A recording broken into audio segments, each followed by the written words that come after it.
The door creaked open. Cold air rushed from the cellar, and what those men saw inside would haunt them for life. 23 children, all boys, all with the same unsettling green eyes, huddled in the dark of a Georgia plantation basement.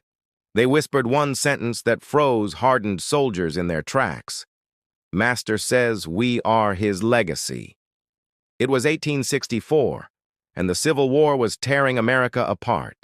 But at Thornhill Estate, buried in the red clay of Burke County, another war had been waged in secret. Not for land, not for freedom, but for blood. A man obsessed with control had built a dynasty of sons, bred not for love, but for labor, bound not by chains of iron, but by chains of lineage. Tonight, you'll step inside that nightmare, and once you hear what happened at Thornhill, you'll never look at American history the same way again. If this story already feels heavier than anything you've heard in a classroom, that's because it was never meant to be taught. Hidden letters, burned journals, testimonies whispered only on deathbeds. That's where the truth of Thornhill survived. If you want more stories that pull back the curtain on the past, the stories meant to stay buried, subscribe right now. And tell me in the comments, where are you listening from? Who knows, maybe your own town hides a secret like this. The iron hinges groaned as Union soldiers forced the cellar doors open, the heavy wood cracking under the pressure of rifle butts. A rush of stale, icy air poured out, thick with mildew and fear. Inside, eyes glowed faintly in the dim torchlight, dozens of green irises staring back from huddled figures. Boys of varying ages, some barely standing, others near adolescence, clung together in silence, trembling like cornered animals.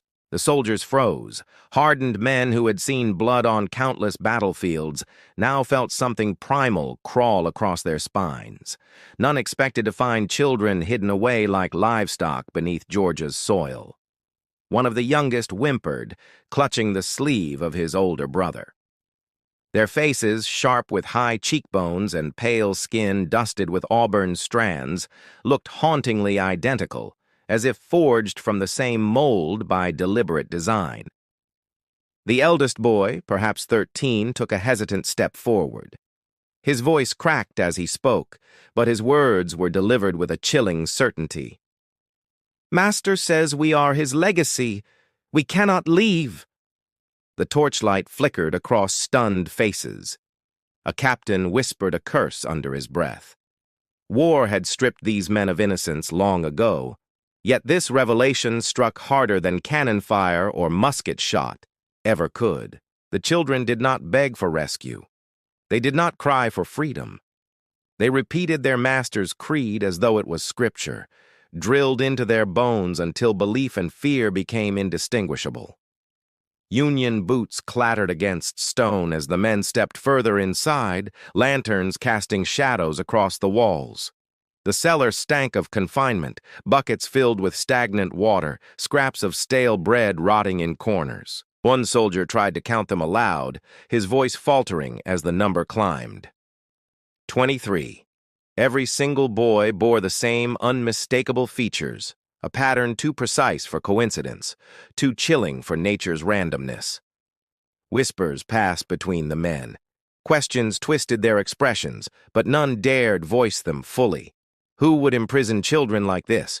Who would breed sons as if they were cattle, trapped beneath their own home? The captain ordered the cellar cleared. The boys shuffled toward the light, shielding their eyes against the sudden blaze of the open world. Their pale faces seemed almost spectral against the torchlit ruins above. Outside, the winter wind cut across the fields. The boys blinked at freedom as though it were an enemy, shrinking from the sky, clinging to each other.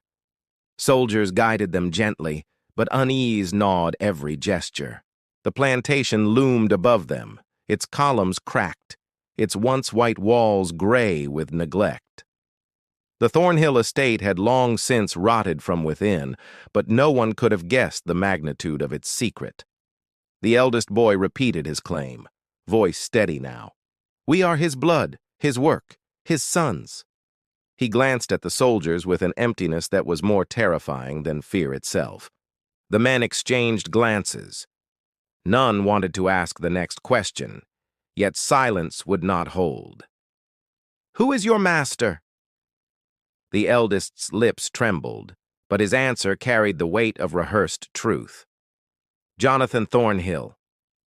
The name reverberated through the night. The Thornhill family was whispered about in Burke County, their debts, their pride, their isolation. But this was something darker, something grotesque that no rumor had prepared them for. The captain's hand tightened around his saber. He realized these children were more than victims. They were evidence of a calculated nightmare, a scheme designed not for survival, but for dominance, written into flesh and bone.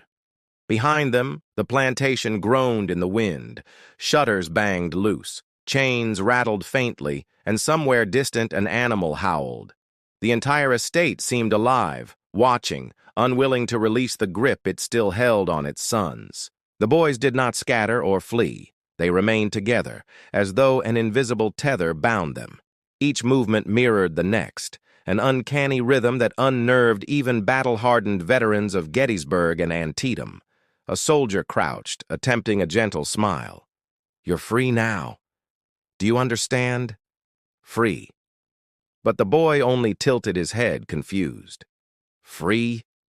The word carried no meaning for someone born into calculated bondage. The captain knew they could not leave the children here. Yet he also knew their presence carried implications too monstrous to record openly. He imagined reports reaching Washington, disbelief smothering the truth into silence.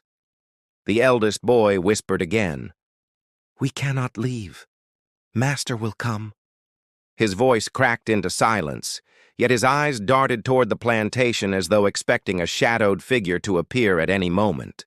The men tightened their formation instinctively. War had taught them to anticipate ambush, but this fear was different, less tangible.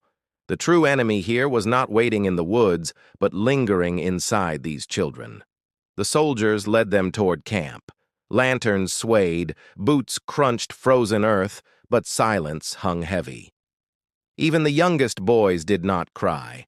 Their discipline was unnatural, their unity unsettling, their loyalty frighteningly absolute.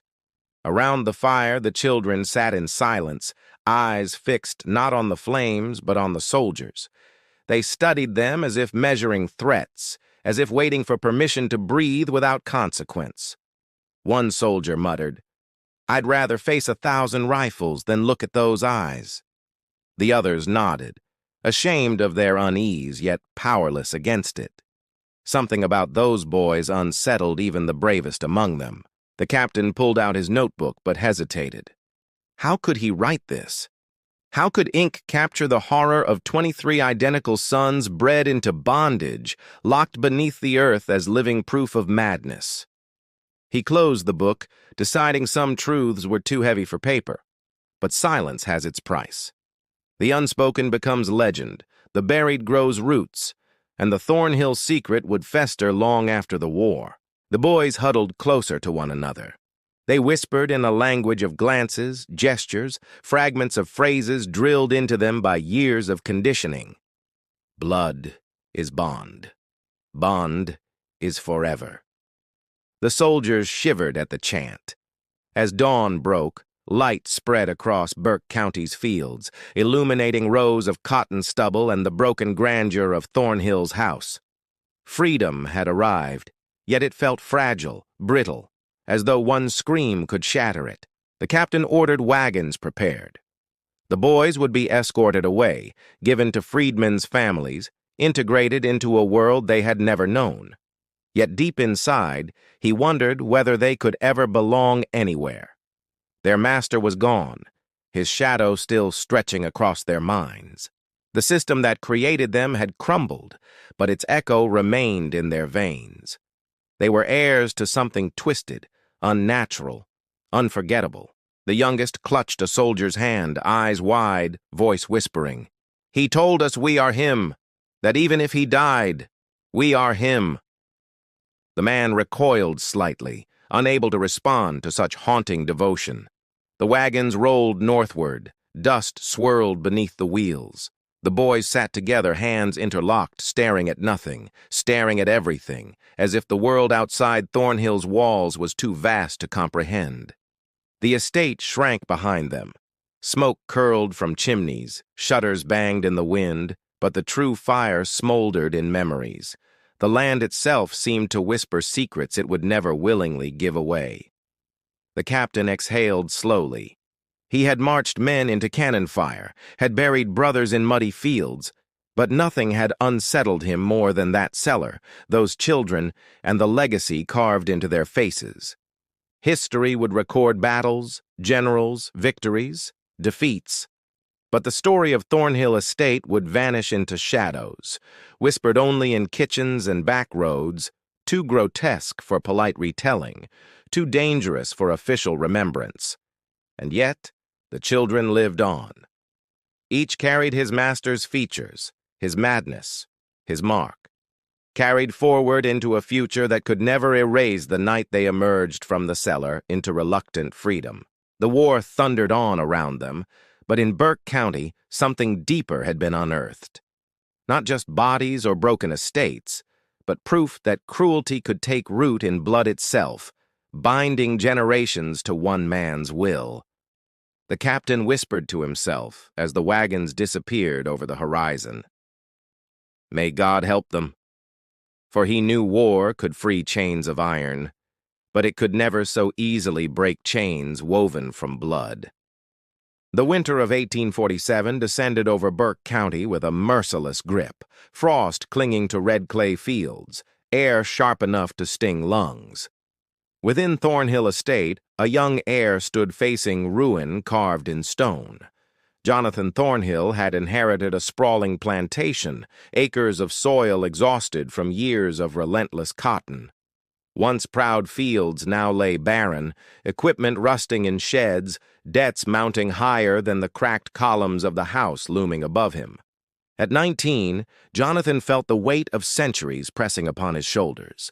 His father had gambled fortunes, his grandfather had squandered resources, and now the estate fell to him, bleeding from every corner. The house itself was a mausoleum of false grandeur. Whitewashed bricks crumbled, paint peeled from shutters, rain leaked through warped shingles, and furniture sagged like tired soldiers. Yet every shadow whispered of prestige, long turned hollow. He walked the corridors at night, lantern trembling in hand, counting the rooms he could no longer afford to heat. The silence pressed down, broken only by rats scratching behind wainscoting, mocking his inheritance. The overseer Kane reminded him daily that production was collapsing. Cotton fetched less on the market, workers grew restless under hunger, and creditors circled like vultures, eager to claim flesh from the Thornhill name. Jonathan considered selling land, selling tools, even selling lives under his control. Each option felt like defeat, a confession that he could not preserve his legacy. Yet pride roared louder than practicality in his chest. In candlelight, he studied ledgers filled with red ink. Numbers danced like phantoms across yellowed pages, every column bleeding loss. Desperation carved itself into his features, as though hunger itself gnawed directly upon his bones. Kane urged him to cut losses. Sell some men, settle part of the debt, wait for better harvests. But Jonathan's pride refused compromise. I'll not be remembered as the heir who surrendered Thornhill. Night after night, he prowled the library, searching through volumes on agriculture, philosophy, even medicine. He devoured words, chasing secrets hidden in ink. Somewhere, he believed, lay a way to outwit the grave awaiting Thornhill. He came across manuals detailing livestock breeding, techniques for strengthening bloodlines, ensuring stamina, resilience, predictability. He read with fascination, pages lit by flickering flame. Ideas seeded within his mind, dangerous and unholy, yet intoxicatingly logical. If animals could be shaped by careful selection, why not men? If generations of workers could be tied not only by law but by blood, then the estate could outlive markets, wars, even rebellion. Jonathan's thoughts turned colder each night. He saw not individuals, but resources, not sons of fathers, but future tools. The logic felt cruel yet precise, a cruel mathematics of lineage promising survival through dominance. He walked among the quarters at dawn, watching boys carry buckets, men hauling loads, their bodies honed by labor. He studied teeth, shoulders, posture. He no longer saw faces, only potential stock for cultivation. His mind raced with possibility. Within a generation, he could create an unbreakable workforce bound by his own lineage, incapable of betrayal. Sons who were slaves, slaves who were sons, unity forged through coercion. One evening he sat before Cain with trembling hands. If we cannot purchase strength, we must produce it. Cain squinted, confused. Jonathan leaned closer. We will breed the future. Thornhill will grow its own army. Cain recoiled, muttering about madness. Yet Jonathan's eyes burned with feverish certainty. Do you not see? Blood is the cheapest crop. It grows without purchase, and once planted, it multiplies endlessly. Cain dared not argue further. Jonathan began recording details in ciphered notes. He replaced words with agricultural terms, disguising his intent. Sons became seedlings, men became rootstock, birth became harvest. Ink flowed like confession, each line an oath to survival. He chose his first subject carefully. A young worker named Samuel, strong in build, steady in temperament, broad-shouldered like an ox, yet quiet, disciplined. Jonathan summoned him into the house one storm-thrashed night. The air inside flickered with candlelight. Jonathan spoke as though dictating scripture, cold, deliberate. Samuel stood silently, unsure whether this was blessing or curse. By morning, Thornhill's new foundation had been laid in trembling secrecy. The months dragged forward. Jonathan carried himself with deceptive calm, claiming progress, assuring Cain that Thornhill would endure. Yet in hidden journals, he tracked dates, conditions, and bloodlines as though planting rows of cotton. Debt collectors grew suspicious. Meetings in Wesboro turned tense, creditors demanding proof of solvency. Jonathan lied with practiced ease, claiming shipments on the way, profits rising, though he knew his future harvests were not cotton. Word spread quietly among the workers. Some sensed what Jonathan intended, others dared not whisper. Fear brewed like storm clouds, yet silence prevailed, enforced by Cain's whip and Jonathan's burning gaze from the veranda.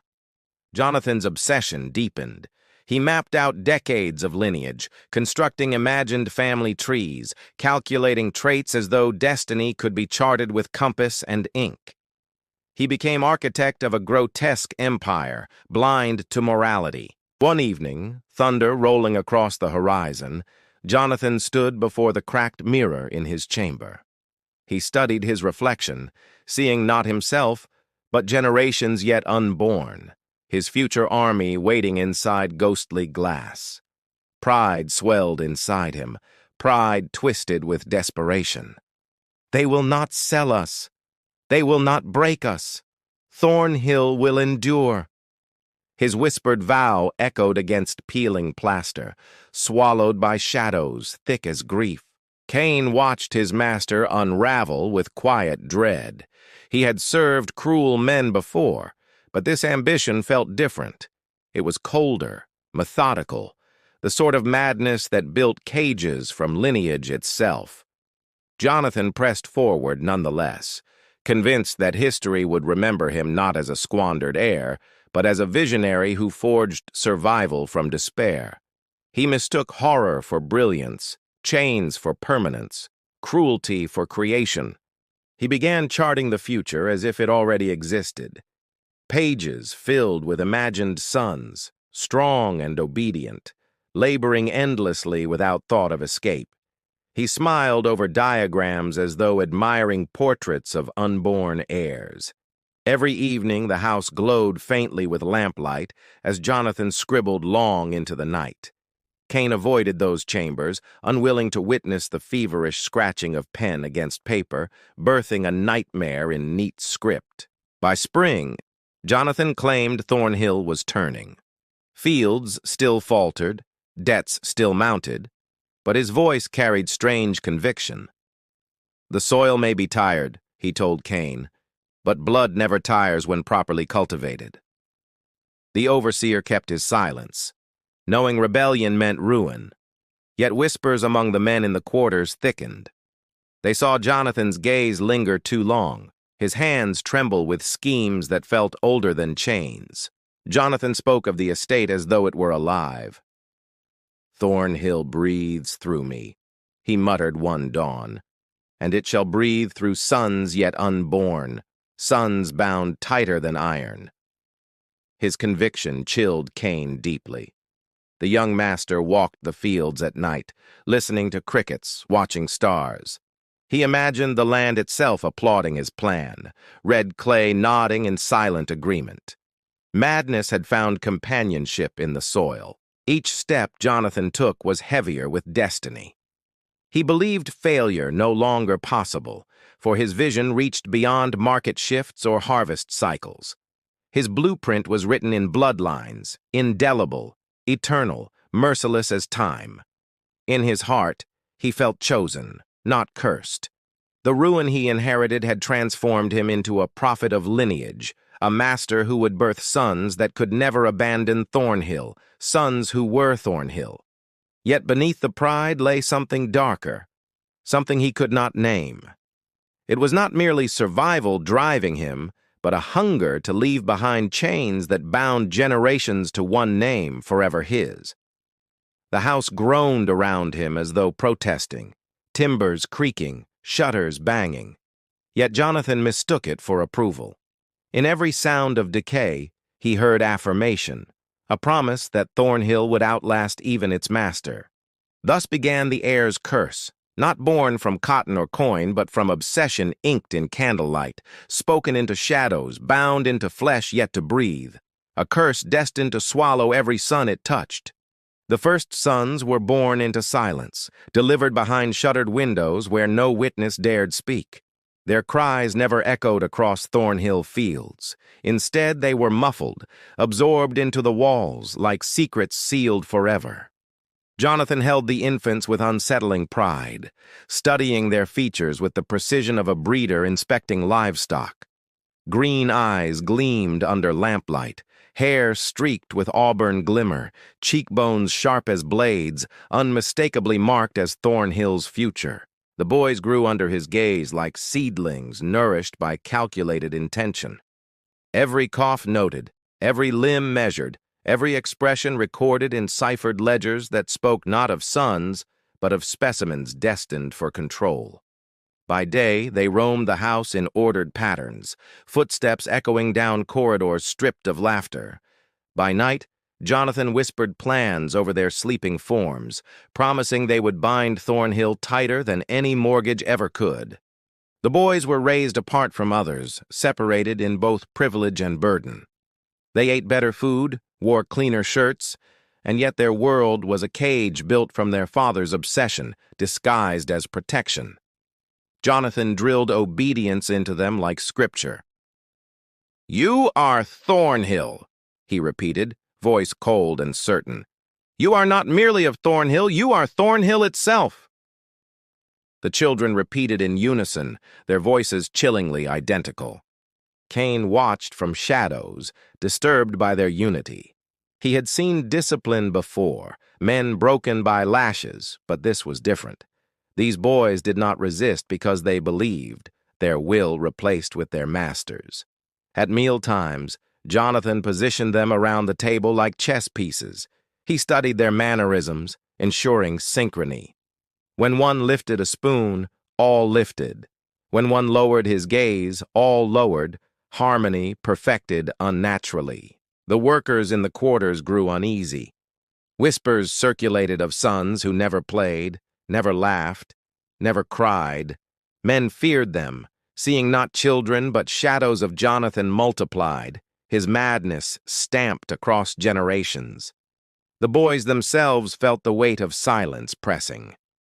They were told little of the outside, taught only Thornhill's history rewritten through Jonathan's lens. Books were rationed, lessons given not for growth, but indoctrination.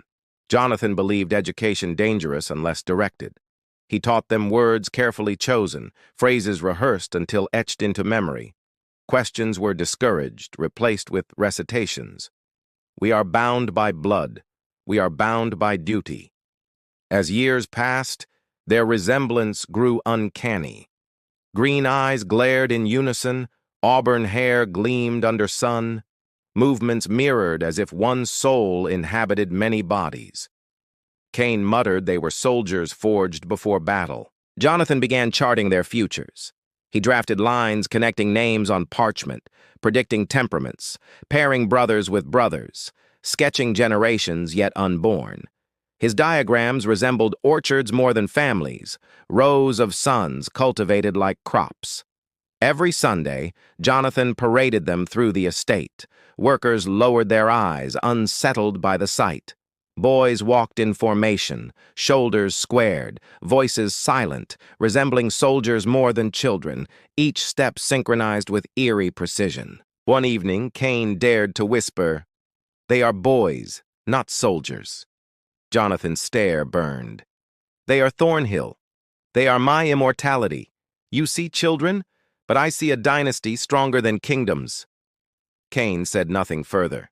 The boys slept in a single chamber, cots lined neatly, blankets folded identically. The air felt heavy with dreams that weren't theirs. Some stared into the dark, sensing truths beyond Jonathan's instructions, but spoke nothing. At dawn, Jonathan woke them with a bell. They dressed together, ate together, repeated mantras together. Routine was iron, forged into bone. The boys became less like brothers and more like replicas stamped in flesh. Jonathan expanded his records obsessively. He measured their limbs quarterly, weighed them monthly, recorded illnesses meticulously. He annotated temperaments: compliant, defiant, curious, silent. Each observation became calculation. Each calculation became prophecy. Each prophecy chained tighter. Cain noticed something sinister. The boys rarely called Jonathan father. They addressed him only as master, as if paternal bond had been erased, replaced with command. They were sons without a father, soldiers without choice. The quarters whispered of cursed children. Workers avoided crossing their paths. When the boys stared, men felt stripped of defenses, reminded too vividly that Jonathan's bloodline was becoming its own instrument of oppression. Yet cracks began to show. One boy, Matthew, lingered by the windows at night, staring at stars, whispering names he had overheard from workers. He asked questions Jonathan forbade, dangerous sparks of curiosity flickering. Jonathan noticed. He struck Matthew, not out of rage but precision. "You are Thornhill. You are not permitted to seek beyond Thornhill." The lesson stung deeper than lashings. Matthew's silence afterward was permanent, chilling. The others watched, absorbing fear. They learned silence was survival, conformity their shield. Yet inside, thoughts twisted, questions buried. Sons of silence they became, their rebellion smothered under layers of obedience drilled like stone. Cain feared the future. He saw Jonathan preparing them not only as workers, but as instruments, tools to enforce Thornhill's order. He saw 23 boys molded into an army loyal not to humanity, but obsession. The journals grew heavier with ink. Jonathan wrote as if chronicling scripture, convinced one day his methods would be revered. "Future generations will see this as salvation," he whispered, though shadows mocked his certainty. By adolescence, the boys moved as one body. Voices merged into chant. Steps thundered like drills. Thornhill's halls reverberated not with laughter but with cadence. The plantation pulsed with unnatural rhythm, as though possessed. One evening, Cain heard chanting echo from the chamber. "We are Thornhill. Thornhill is blood.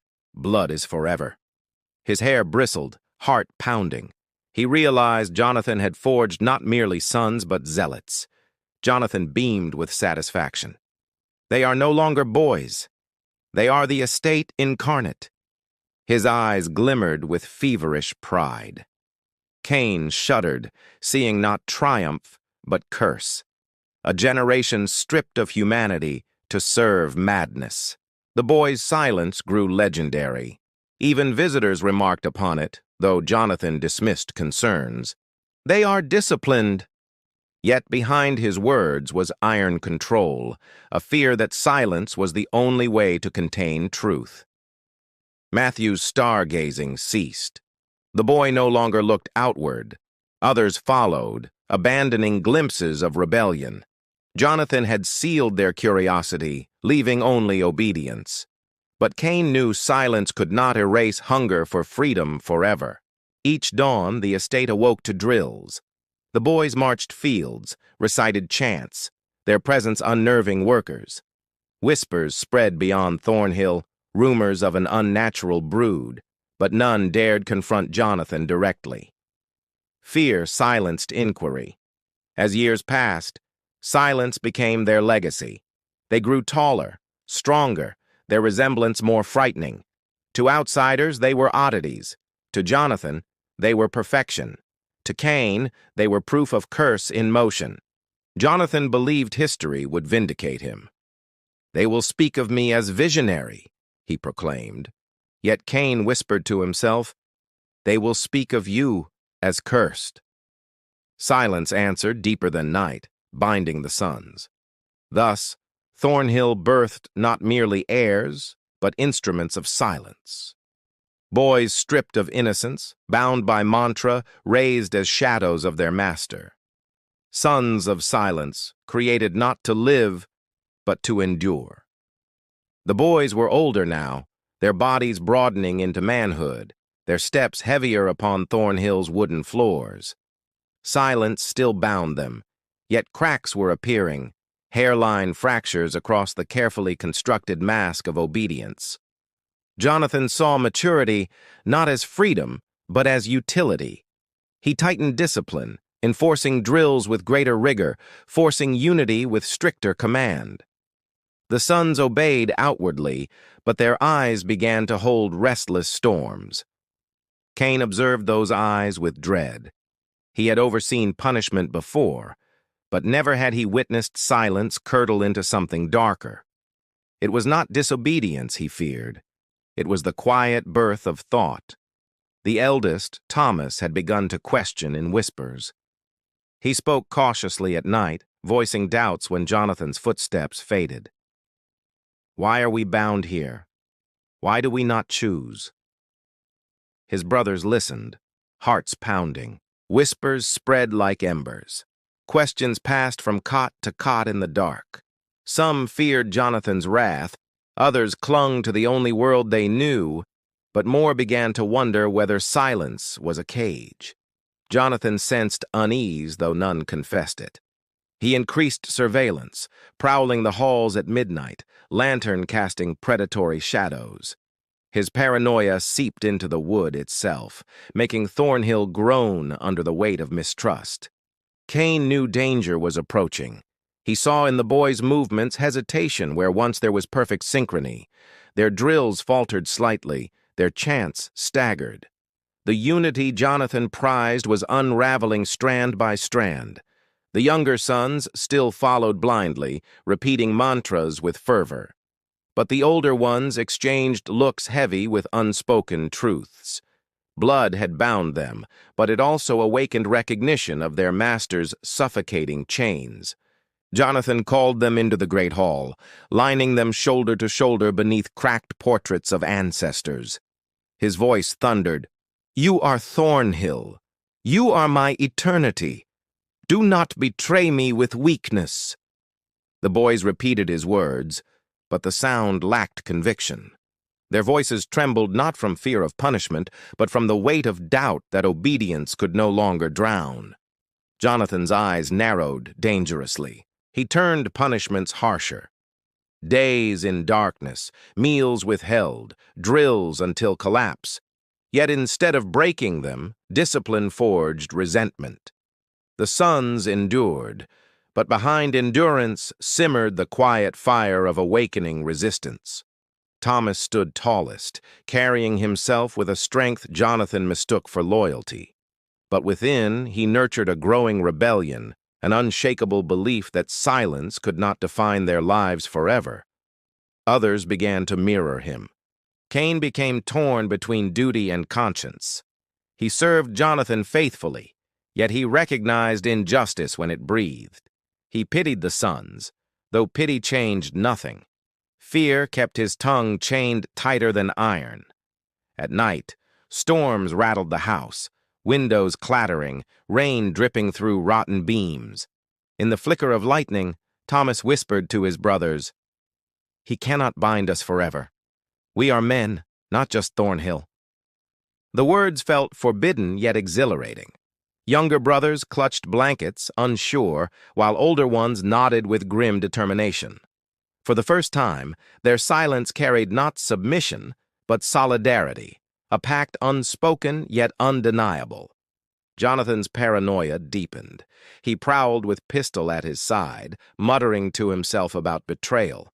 His journals filled with frantic notes, calculations now jagged, ink blotched.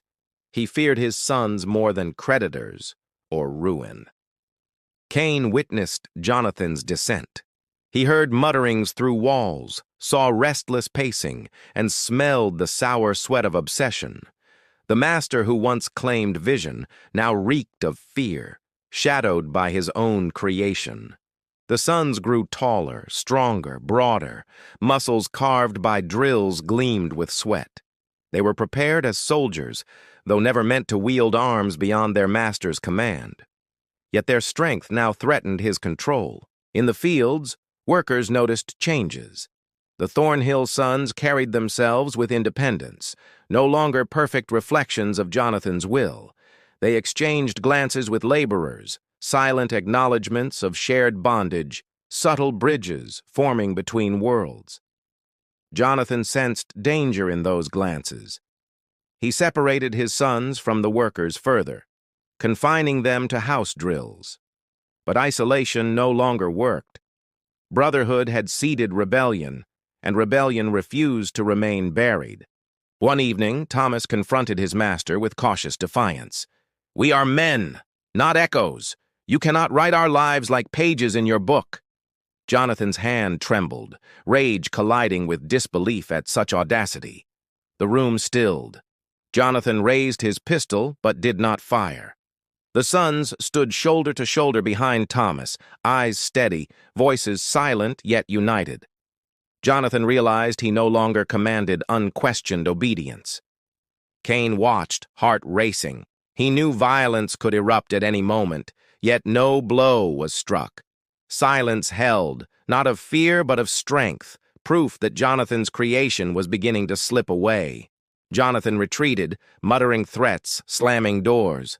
His authority cracked like brittle glass. The sons returned to their chamber, trembling but resolute. For the first time, they had stood against him and not shattered. At night, Thomas whispered plans. "We cannot live as his shadows. We must endure until the world changes, then leave this place." Hope flickered across their faces, fragile yet fiercely guarded against despair. Cain wrestled with his conscience. He considered leaving Thornhill altogether, abandoning master and sons alike. Yet something chained him there, perhaps guilt, perhaps loyalty twisted by time. He remained, silent witness to looming collapse. Jonathan poured himself deeper into journals, pages filled with ramblings of betrayal, curses scrawled in fever. He wrote as though the ink itself could cage rebellion, as though words could silence flesh that breathed defiance. The house felt divided. Walls carried arguments, floors echoed suspicion, air reeked of tension. Brothers whispered in corners while Jonathan prowled like a predator sensing prey he could no longer tame. Thornhill suffocated beneath mistrust.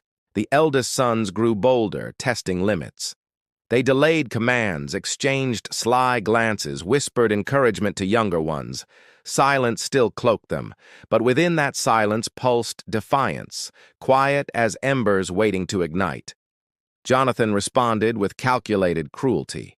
He confined them for days, starved them, drove them through punishing drills. Yet their strength increased, their resolve hardening like tempered steel. He forged resistance unknowingly through his punishments. Cain confessed to himself in sleepless nights that Thornhill's curse was not its debts, but its blood. Jonathan had tried to build eternity through lineage, but had birthed rebellion, sons bound by blood yet divided. The estate echoed with two voices now, Jonathan's thunderous commands and Thomas's whispered defiance. Between them stretched the silence of brothers choosing which truth to follow, the old command of obedience or the new call of freedom. Winter descended again, frost veiling fields, silence thick inside the house. Jonathan stood by the hearth, pistol at his hip, whispering of loyalty. Thomas stood in shadows, whispering of choice. The house itself seemed to listen. The younger sons wavered, torn between safety in obedience and risk in freedom. Yet the sight of Thomas unbroken stirred courage in their hearts. The division deepened, not just between master and sons, but between brothers themselves. Jonathan began locking doors, fearing betrayal in every footstep. He trusted no one, not even Cain. His paranoia grew, yet the more he tried to bind control, the further his grasp slipped into darkness.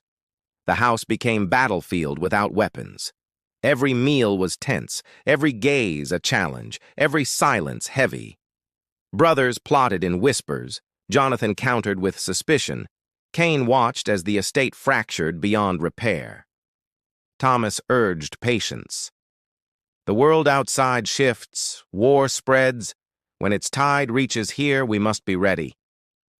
The others nodded, believing in his vision, sensing history itself aligning with their unspoken rebellion. Jonathan could not stop the inevitable. He had built a dynasty of silence, but silence had learned to think. His greatest triumph was now his greatest enemy, his own blood conspiring against his grip. The house divided stood trembling, storm building unseen beyond its walls. Brothers hardened by drills were no longer soldiers of silence. They were men awakening, and Jonathan's curse had begun to collapse under its own weight. The war crept closer with each season, rumbling like distant thunder. News arrived in fragments carried by travelers and whispers. The Thornhill sons listened in silence, but within them, storms of possibility began to roar. Jonathan forbade discussions of war, claiming Thornhill stood apart from national chaos. Yet the sons overheard Cain muttering about battles, losses, and northern armies pressing southward. Change was coming, whether their master accepted it or not. Thomas gathered his brothers in secret corners, whispering truths. The world shifts beyond these walls. If armies arrive, Thornhill's chains may break. We must be ready. His words filled them with forbidden anticipation. Jonathan sensed unease but dismissed it as restlessness. He doubled drills, hammering obedience through exhaustion. Yet every lash of command forged defiance instead of loyalty. His sons were no longer children, but men rising silently. At night, winds howled across the fields, rattling broken shutters. The sons lay awake, whispering of freedom, imagining footsteps beyond Thornhill's gates, voices beyond Jonathan's reach. Hope flickered like distant lanterns in their thoughts. Cain witnessed this transformation with dread. He had long served in silence, but now he saw rebellion smoldering in every gaze. He knew one night would come when silence shattered and Thornhill drowned in reckoning. Jonathan remained blind to the tide. He prowled the heritage room, clinging to charts and ledgers filled with lineages. He saw future sons, future obedience, never realizing the present was slipping like sand between fingers. The eldest sons began moving differently. Their steps carried weight, their glances grew sharper. They no longer mirrored perfectly. Small cracks spread in formation drills, intentional dissonance testing Jonathan's hold. Cain noticed, fear tightening his chest. Jonathan's paranoia grew unbearable. He patrolled hallways with pistol drawn, muttering about betrayal. His own creation terrified him now. He had raised sons to be bound forever, yet forever now threatened to consume him instead. Thomas whispered in the chamber, "He believes he is eternal, but eternity will not save him from us." The brothers listened, silent agreement binding them stronger than the chants Jonathan once forced upon them. The house itself felt charged. Floorboards creaked like drumbeats of war. Shadows lengthened in corridors. Silence pressed down heavier each night. Everyone sensed it. The inevitable breaking point was near, and Thornhill could not survive unchanged. Jonathan attempted speeches, his voice shaking with fury. "You are Thornhill. Without me, you are nothing." His words once carried weight, but now they rang hollow. His sons stared back, eyes unflinching, silence louder than denial. Cain confided to Thomas one night, "If you strike, do it swiftly. Prolonged conflict will ruin us all." Thomas nodded, understanding the overseer's quiet plea for mercy in the storm that loomed. The days shortened, winter air biting. Jonathan's lectures turned to rants. Rants turned to threats. He paced endlessly, pistol clutched, eyes darting. His sons stood taller, unafraid, shadows now towering over the very master who created them. The night came without announcement. Cold wind howled, rattling the house. Jonathan gathered his sons in the great hall, fire casting trembling light. His voice cracked as he thundered, "You will not betray me." Silence answered. Not the obedience he demanded, but the silence of defiance, of brothers united. Thomas stepped forward, shoulders squared. "We are men, not shadows. We are bound, but not by you." Jonathan's face twisted. He raised his pistol, hand trembling, but 23 pairs of eyes bore into him, green flames unyielding. For the first time, Jonathan realized his dynasty had outgrown his grip. Cain stood frozen, heart pounding. The sons advanced slowly, step by step, not with weapons but with presence. Their unity was no longer forced. It was chosen, born from shared defiance against their creator. Jonathan backed against the hearth, firelight dancing across his face. His pistol wavered. "Without me, you are nothing," he stammered. But the truth was already shattered. His sons were everything he feared they would become. Thomas spoke again, voice steady. "You made us silence, but silence has learned to speak." With that, he stepped forward, striking the pistol from Jonathan's trembling hand. It clattered loudly across stone. The room erupted not in violence, but in decision. The brothers surrounded their master, not striking, not shouting. Their silence suffocated him, proving he was no longer Thornhill's heart, but its fading shadow. Jonathan collapsed into a chair, sweat dripping. His eyes darted from face to face, seeing reflections of himself twisted by rebellion. His curse had returned to devour him whole. Sons becoming judges of their maker. Cain turned away, unable to watch. He heard Jonathan's voice break into pleading, begging for loyalty, promising rewards. But the sons remained still, refusing to yield. Silence pressed harder than chains, suffocating his authority completely. The youngest boys trembled, unsure, but followed Thomas's lead. They stepped away from Jonathan's side, choosing brothers over master. The division was sealed.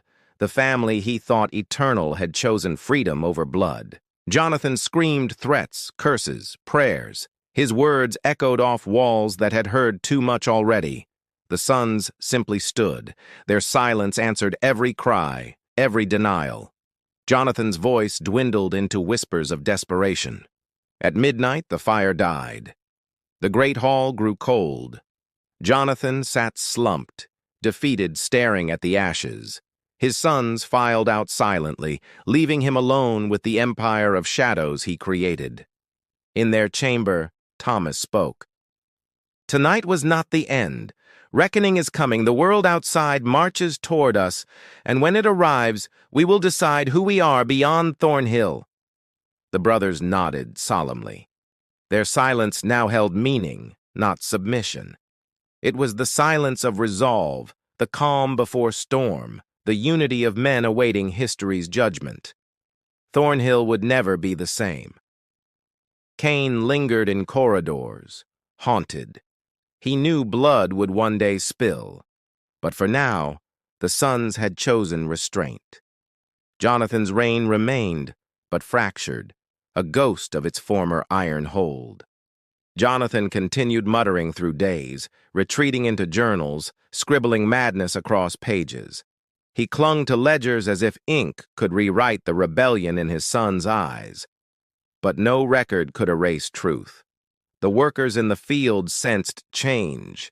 They saw sons walking taller, no longer shadows but men. Rumors spread quietly. Thornhill's master no longer ruled as before.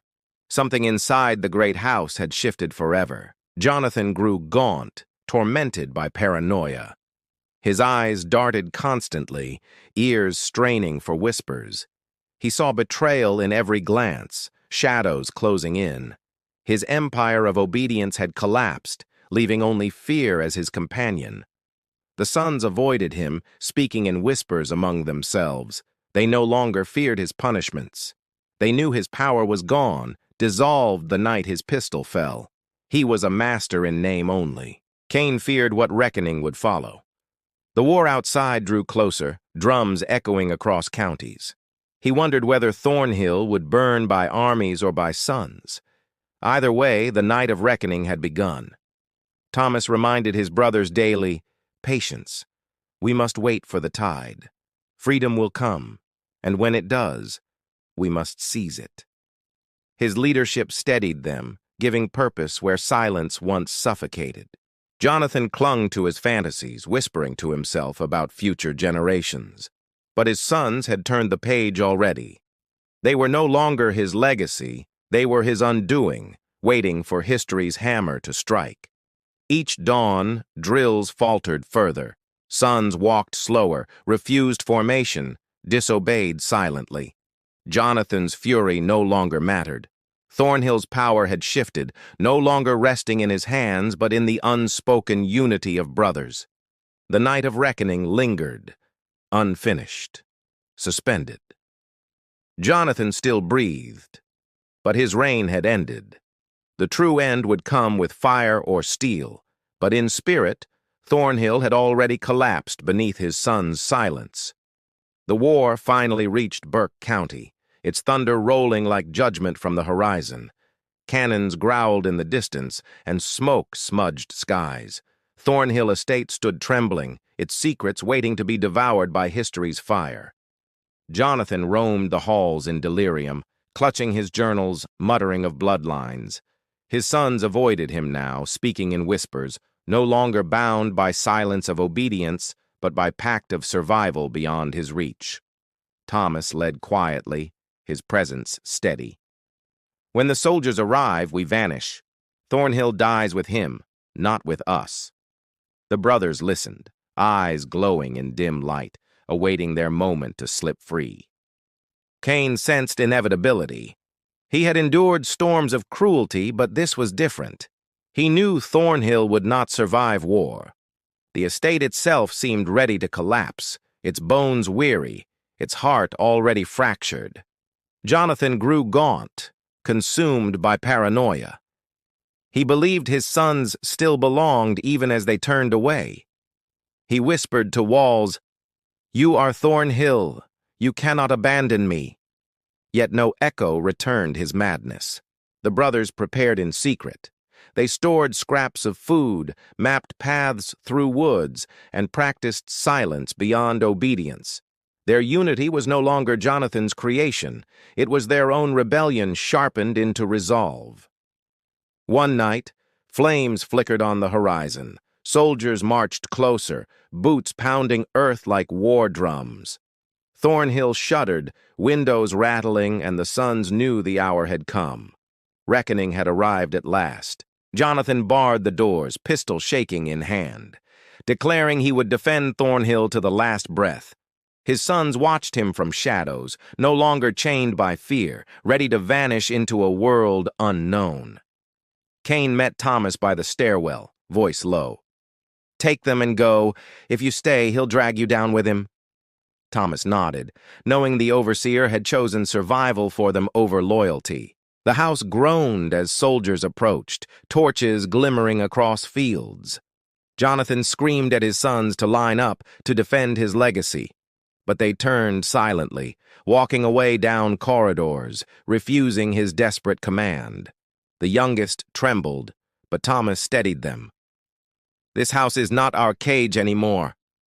Their footsteps echoed like final judgment, wood creaking as though acknowledging their freedom, each step a nail sealing Thornhill's coffin. Jonathan bellowed curses, but his voice broke against walls hollowed by betrayal. His sons did not look back. They vanished into night, slipping past crumbling fences, moving as shadows toward the forest beyond. Cain remained behind, watching Jonathan collapse before the hearth. The master clutched journals to his chest, whispering prayers to blood and legacy, prayers drowned out by marching soldiers surrounding the estate. His empire ended alone. In the woods, the brothers huddled, breath steaming in cold air. Fire from torches painted the sky behind them. Thornhill's silhouette burned in their minds, but none turned to mourn. Their eyes faced forward only. Thomas whispered, "We are no longer his sons. We are our own." The others nodded, gripping each other's hands tightly. In unity they found courage, a bond deeper than chains Jonathan once forged. Cannons boomed in distance, shaking ground beneath them. The forest shielded their escape, its branches whispering freedom. They pressed deeper, footsteps soft, hearts pounding.